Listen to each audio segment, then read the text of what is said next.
Hi friends, Telangana రాష్ట్ర ప్రజలందరికీ ఆదరపు శుభవార్త. కొత్త ఆసరా చేత పెన్షన్లు భారీగా అయితే పెంపు చేశారు. పెంపు చేసిన డబ్బులు ఇప్పటి వరకు కూడా ఈ నెల అంటున్నారు, ఆ నెల అంటున్నారు, ఇచ్చేది ఉందా లేదా అనేసి అడగడం జరుగుతుంది. ప్రతి ఒక్కరు కూడా ఇన్ఫర్మేషన్ అనేది నేను క్లారిటీగా అయితే చెప్తాను. స్కిప్ చేయకుండా అయితే వీడియో అయితే చూడండి. లేట్ చేయకుండా అయితే వీడియోలోకి వెళ్ళే ముందు ఒక లైక్ మాత్రం మర్చిపోకండి.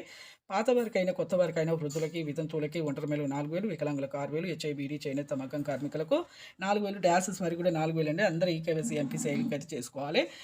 ఇక అలాగే ఇప్పుడు ప్రతి ఒక్కరికి కూడా మేము పెంచుతాము. ఒక్కొక్క గ్యారంటీని మేము అమల్లోకి అయితే తీసుకొస్తున్నాం. కాబట్టి ఇప్పుడు ఈ పెంపు విషయంలో కూడా మేము కొద్దిగా లేట్ అయినా కూడా పెంచుతామనేసి సీఎం గారు అయితే చెప్పడం జరిగింది. ఇప్పుడు ఎలాంటి ఇప్పుడు బడ్జెట్ అనేది తక్కువగా ఉంది. 14,000 కోట్ల రూపాయలు విడుదల చేసినా కూడా బడ్జెట్ అనేది తక్కువగా ఉంది. అందరికీ పంపిణీ చేయాలంటే కొద్దిగా టైం అనేది పడుతుంది అనేసి ఆగస్టు నెల వరకు అయితే వేస్తాము అంటున్నారండి.